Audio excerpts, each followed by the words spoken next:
그 백을 어떤 방문자가 김건희 여사를 만나서 그 앞에 놓고 가는 영상이 공개가 됐습니다. 많은 국민들이 또 봤고요. 이 영상을 본 국민들의 첫 번째 의아한 점은 당선 기계 몰래카메라를 사용한 전자기기를 가지고 대통령 부인에게 접근할 수 있었을까? 이거는 의전과 경호의 문제가 심각한 거 아니냐는 생각을 가장 먼저 사람들이 했습니다. 어떻게 이런 일이 일어났죠? 일단 용산 관저에 들어가기 전 일인데요. 저희가 이제 그 서초동 아파트에 살고 있었고 한 6개월가량 살다가 이제 용산 관저에 들어갔는데 제 아내의 사무실이 그 지하에 있었습니다. 근데 이제 그런 걸 검색하는 검색기를 거기다가 설치를 할 수가 없었고요. 지금은 다 돼 있습니다만 그걸 설치를 하면 복도가 막혀가지고 주민들한테 굉장히 불편을 주기 때문에 할 수가 없었고, 그리고 제 그 아내가 중학교 때 이제 아버지가 돌아가셔가지고 아버지와의 동양이고 친분을 이렇게 얘기를 하면서 방문을 접근했던 사람. 네, 그래서 제가 볼 때는 거기에다가 또 저도 마찬가지고 대통령이나 대통령 부인이 어느 누구한테도 이렇게 확절하게 대하기는 참 어렵습니다. 그래서 아마 그 관저에 있지 않고 이렇게 사저에 있으면서 그 지하 사무실도 있고 하다 보니까 자꾸 오겠다고 하고 해서 제가 보기에는 좀 그걸 매정하게 좀 끊지 못한 것이 좀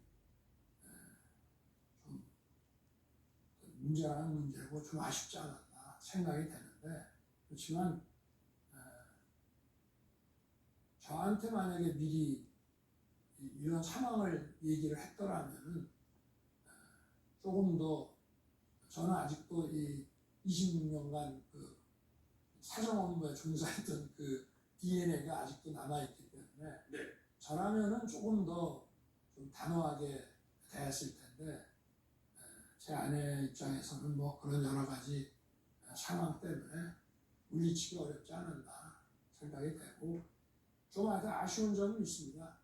그냥 국민들께 또 이거를 상세하게 설명드리기도 좀, 사실은 지금도 이게 시간이 좀 짧은데 정말 이거 하나만 가지고 국민들께서는 직접 제 입으로 자세하게 설명해 주시기를 바랄 수 있겠지만 그것이 또 나올 수 있는 또 부정적인 그런 상황도 있습니다.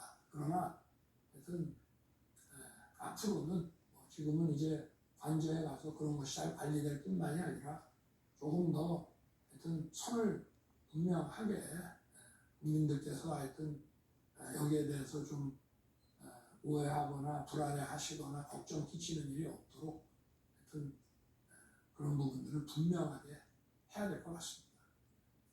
여당에서는 이 사안을 정치공작이라고 부르면서 김건희 여사가 정치공작의 희생자가 됐다라고 얘기를 하거든요. 동의하십니까? 시계에다가 이런 몰카까지 들고 와서 이런 걸 했기 때문에 공작이죠. 그리고 또 선거를 앞둔 시점에 1년이 지나서 이렇게 이걸 터뜨리는 것 자체가 정치 공작이라고 봐야죠.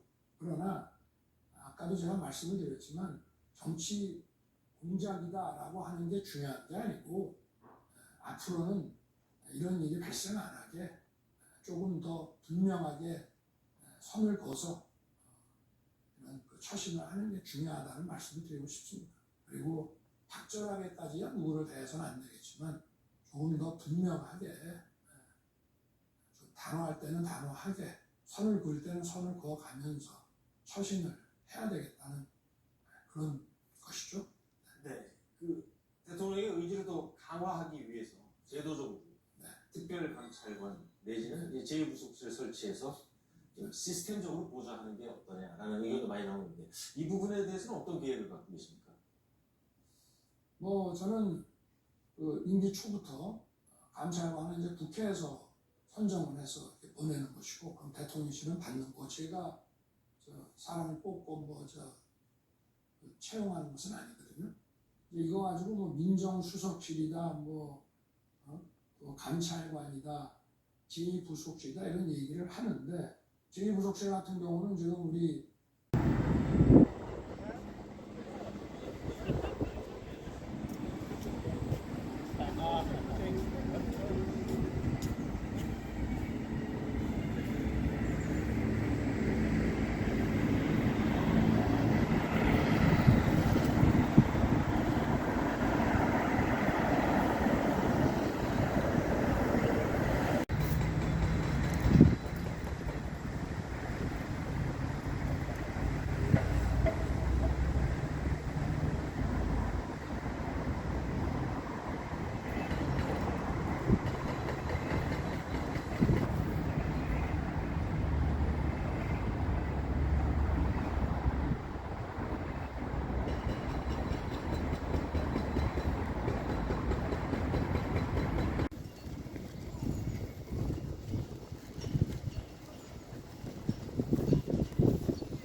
사과는 좀 가르쳐주세요. 얘들아, 사과는 좀 가잖아.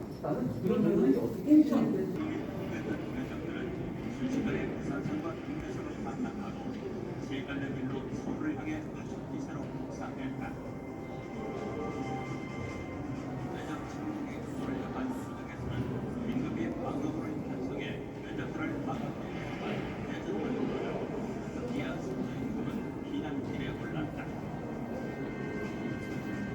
여자들은 5월 2일 지금의 서울인 한양을 점령하고 그 여신을 돌아 2개월 후에는 평양과 서울까지 점령하기에 이르렀다. 이 무렵 전라도수와 이수